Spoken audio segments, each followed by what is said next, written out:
नमस्कार, सुलगता सवाल में आपका स्वागत है। मैं हूं आपके साथ अंशिका। आज सवाल विपक्ष की ओर से लाए गए अविश्वास प्रस्ताव पर सुलगाएंगे।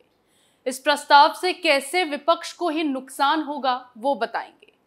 मॉनसून सत्र के दौरान सदन में रोज हंगामा करने वाला विपक्ष मणिपुर मुद्दे को लेकर सदन की कार्रवाई में बाधा डालने में लगा है। इसी को लेकर मोदी सरकार के खिलाफ अविश्वास प्रस्ताव लाया गया, जिस पर चर्चा के लिए तारीख तय हो गई है। विपक्ष के अविश्वास प्रस्ताव पर 8 अगस्त को चर्चा होगी और 3 दिन तक इस पर हंगामा देखा जाएगा। फिर 10 अगस्त को पीएम मोदी अविश्वास प्रस्ताव पर जवाब देंगे। ऐसे में अविश्वास प्रस्ताव पर चर्चा की डेट फाइनल होने को लेकर तमाम सवाल सुलग रहे हैं। अविश्वास प्रस्ताव पर चर्चा में क्या होगा? क्या गठबंधन इंडिया जीत जाएगा? अविश्वास प्रस्ताव को कैसे हराएंगे मोदी? क्या चर्चा के बाद इंडिया में पड़ेगी फूट? ये सवाल इसीलिए सुलग रहे हैं क्योंकि विपक्ष पूरी तरह से अपने ही जाल में फंस गया है।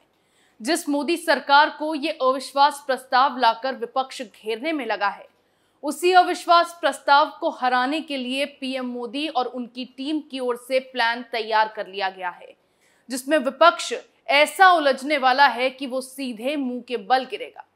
विपक्ष का वो हाल होगा कि 2024 में जिस मोर्चेबंदी के लिए जतन किए जा रहे हैं, वो गठबंधन ही टूटकर बिखर जाएगा। कुछ दिनों पहले इंडिया गठबंधन की तरफ से सदन के नियम 198 के तहत अविश्वास प्रस्ताव लाया गया था, जिसे लोकसभा अध्यक्ष ओम बिरला ने अविश्वास प्रस्ताव के नोटिस को स्वीकार किया। इस पर भी विपक्ष ने तत्कालीन चर्चा की मांग की थी, लेकिन अब इस प्रस्ताव पर चर्चा के लिए 8 अगस्त की तारीख तय की गई है। अविश्वास प्रस्ताव पर 8 से 10 अगस्त तक सदन में चर्चा चलेगी। इसके बाद 10 अगस्त को पीएम मोदी अविश्वास प्रस्ताव पर जवाब देंगे। लेकिन गौर करने वाली बात तो ये है कि इस प्रस्ताव पर चर्चा में क्या होगा।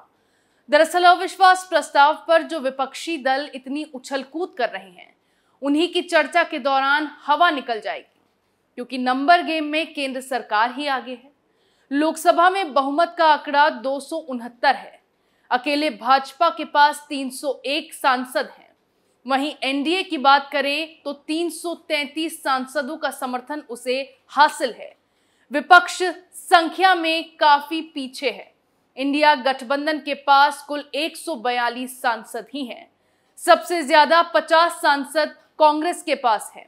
अविश्वास प्रस्ताव को लाने का विपक्ष का एकमात्र मकसद है मोदी सरकार को घेरना। विपक्ष को लगता है कि इस पैंतरे से वो पीएम मोदी को संसद में मणिपुर पर बयान देने के लिए मजबूर कर सकते हैं और इस तरह विपक्ष अपनी जीत के सपने देख रहा है। विपक्षी दलों का आरोप है कि पीएम नरेंद्र मोदी अहम मुद्दों पर मौन साध लेते हैं। इससे पहले भी वो कई मुद्दों जैसे राहुल की सदस्यता, महिला पहलवानों का मुद्दा और अडानी हिंडनबर्ग मामले पर चुप्पी साध चुके हैं। विपक्ष की कई मांगों के बाद भी वो मौन रहे हैं। ऐसे में वो अविश्वास प्रस्ताव लाकर पीएम मोदी को बोलने पर मजबूर करेंगे और ये प्रचारित करने की कोशिश करेंगे कि गंभीर मुद्दों पर जवाब देने से बच रहे पीएम मोदी को विपक्षी एकता ने बोलने पर मजबूर कर दिया। लेकिन अगर लोकसभा के इन आंकड़ों पर गौर किया जाए तो चर्चा वाले दिन विपक्ष फिर से मुंह की ही खाने वाला है। और सबसे अहम बात, अब बीजेपी का भी समर्थन अविश्वास प्रस्ताव पर मोदी सरकार के पास चला गया है। विपक्ष की होगी फजीहत। विपक्ष इस अविश्वास प्रस्ताव के जरिए केंद्र सरकार को घेरने की कोशिश कर रहा है, लेकिन चर्चा के दौरान इस मुद्दे पर विपक्ष की ही फजीहत होने वाली है, क्योंकि विपक्षी दलों के पास केंद्र को हराने के लिए न संख्या बल है और ना ही बीजेपी के नेताओं की आवाज दबाने के लिए कोई चेहरा।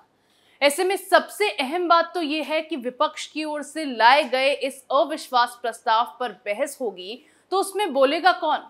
क्योंकि विपक्ष की ओर से जो बोल सकते थे वो थे राहुल गांधी, और राहुल गांधी तो सदन में होंगे नहीं। मल्लिकार्जुन खड़गे भी राज्यसभा में होंगे। वहीं एनडीए की ओर से बोलने वालों में पीएम मोदी, अमित शाह, स्मृति ईरानी जैसे बड़े नेता खड़े होंगे। तब विपक्ष की बोलती बंद हो जाएगी, क्योंकि जो विपक्षी नेता संसद में बोलने के लिए बचे हैं उन्हें सुनने वाला कोई नहीं होगा। वो तो वैसे भी जब जब बोलते हैं तो अपनी पार्टियों के लिए केवल मुसीबत ही खड़ी करते हैं। ऐसे में विपक्ष की इस रणनीति का खूब मजाक बनाया जाने लगा है। एक अहम बात यह भी है कि विपक्षी सांसद मणिपुर का दौरा भी करके आ चुके हैं, जिसके बाद वो मोदी सरकार को इस मुद्दे पर घेरने के लिए जोरों से तैयारी कर रहे हैं। जो कुछ भी मणिपुर में विपक्ष ने देखा है, जाहिर तौर पर उसे लेकर सवाल सरकार पर खड़े किए जाएंगे। लेकिन इन सब के बाद भी विपक्ष का जीतना मुश्किल है, क्योंकि विपक्ष की ओर से कोई बोलने वाला ही नहीं होगा।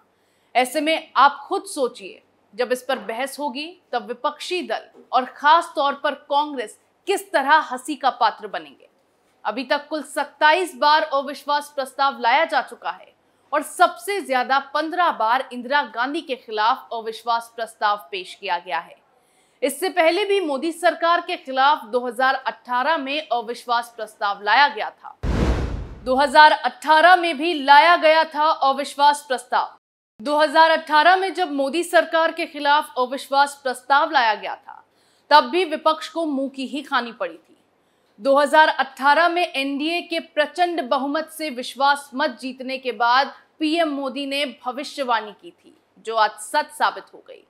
2018 में तेलुगु देशम पार्टी अविश्वास प्रस्ताव लाई थी, जिसका विपक्ष के कई दलों ने समर्थन किया था।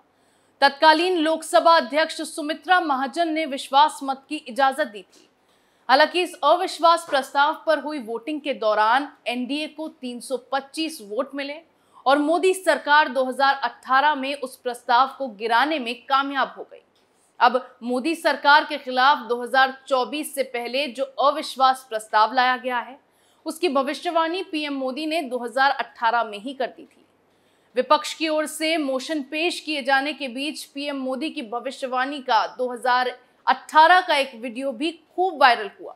इस वीडियो में पीएम ने विपक्ष से 2023 में अविश्वास प्रस्ताव के लिए तैयार रहने की बात कही थी। पीएम के इस बयान के बाद लोकसभा में सांसद खूब हंसे थे, लेकिन वही भविष्यवाणी आज सच साबित हो गई। पीएम मोदी विपक्ष को सिखाएंगे सबक। विपक्ष लगातार संसद में हंगामा कर रहा है। सांसदों को मिली छूट का इस्तेमाल विपक्ष गलत तरीके से कर रहा है। सरकार विपक्ष की मांगों को मानते हुए चर्चा के लिए तैयार है, लेकिन फिर भी विपक्षी दल अब चर्चा से भागते दिखाई दे रहे हैं। चर्चा के लिए सरकार की ओर से हामी भर दी गई है, लेकिन विपक्ष हर रोज तब भी हंगामा कर रहा है और नई नई मांगों से चर्चा को टालने की कोशिशों में लगा है। 8 अगस्त को अविश्वास प्रस्ताव पर चर्चा होनी है और 10 अगस्त को पीएम मोदी इस पर जवाब देंगे। लेकिन देखना यह है कि इस बार पीएम मोदी का जवाब क्या होता है, क्योंकि पिछली बार जब पीएम मोदी ने जवाब दिया था, तब भी विपक्ष की जमकर फजीहत हुई थी और इस बार भी चर्चा के बाद विपक्ष की फजीहत होनी तय मानी जा रही है, क्योंकि पिछली बार भी विपक्ष की इस हरकत पर पीएम मोदी ने ऐसी चुटकी ली थी कि विपक्ष ने अपने दांव पर मुंह की तो खाई ही थी, साथ ही विपक्ष ही हंसी का पात्र बन गया था। 2018 में राहुल गांधी ने विपक्ष की तरफ से भाषण दिया था, इस बार वो भी नहीं है। तो जिस तरह 2018 में प्रधानमंत्री नरेंद्र मोदी ने इस मौके का इस्तेमाल अपने कार्य को बताने के लिए किया था, तो कह सकते हैं कि इस बार भी विपक्ष का खेल उल्टा पड़ता नजर आ रहा है। विपक्ष चाहता जरूर है कि सरकार को कटघरे में खड़ा किया जाए, लेकिन सरकार के कटघरे में खड़े होने के बजाय विपक्ष ही कटघरे में खड़ा नजर आएगा। राज्यसभा चेयरमैन के खिलाफ अविश्वास प्रस्ताव। वहीं विपक्ष राज्यसभा के सभापति जगदीप धनखड़ के खिलाफ भी अविश्वास प्रस्ताव ला सकता है। 1 अगस्त को हुई विपक्ष की बैठक में इस पर चर्चा की गई है। विपक्ष का आरोप है कि सभापति विपक्ष की बात नहीं सुनते हैं और सत्ता पक्ष को तरजीह देते हैं। इसी पर विपक्ष की बैठक में कुछ दलों ने उनके खिलाफ अविश्वास प्रस्ताव लाने की मांग की है। हालांकि इसी तरह की चर्चा केंद्र सरकार के खिलाफ प्रस्ताव लाने पर हुई थी और फिर अगले दिन उनके खिलाफ नोटिस दे दिया गया था। मणिपुर को लेकर अभी तक राज्यसभा के चेयरमैन का जो रुक रहा है, विपक्ष उससे नाराज चल रहा है। विपक्षी दलों का मानना है कि सभापति ने मणिपुर पर एक तरफा फैसले लिए हैं। विपक्ष चाहता है कि मणिपुर पर नियम 267 के तहत चर्चा हो। विपक्ष में पड़ेगी फूट। अविश्वास प्रस्ताव को लेकर पहले ही विपक्षी दलों में फूट पड़ चुकी है, जब कांग्रेस ने अकेले ही सदन में प्रस्ताव के लिए नोटिस दे दिया। इसे लेकर विपक्षी दलों ने कांग्रेस अध्यक्ष मल्लिकार्जुन खड़गे को खूब खरी खोटी भी सुनाई, जिसके बाद खड़गे को सभी विपक्षी दलों से माफी मांगनी पड़ी थी। ऐसे में विपक्ष एक साथ केवल पीएम मोदी को 2024 में हराने के लिए आया है, लेकिन अगर इसमें वो कामयाब नहीं हो पाया तो जाहिर तौर पर विपक्षी दल ना तो कोई त्याग करेंगे और ना ही गठबंधन बनाकर अपना नुकसान करेंगे, क्योंकि इंडिया को तैयार करने के लिए दुश्मनों को दोस्त बनना पड़ा है। वहीं अध्यादेश का मसला हो, अविश्वास प्रस्ताव का मसला हो या फिर मणिपुर का मसला हो, हर मामले में विपक्ष अलग थलग पड़ गया है।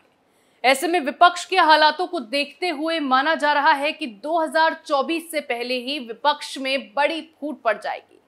बहरहाल अब 8 अगस्त को इस प्रस्ताव पर चर्चा होगी, जिसमें भारी हंगामा तो होगा ही, लेकिन देखना दिलचस्प होगा कि इस बार किस तरह से विपक्ष को हार का सामना करना होगा। लगता सवाल में मेरे साथ फिलहाल इतना ही। नए मुद्दे के साथ फिर पेश होंगे, तब तक के लिए देखते रहिए कैपिटल टीवी। नमस्कार।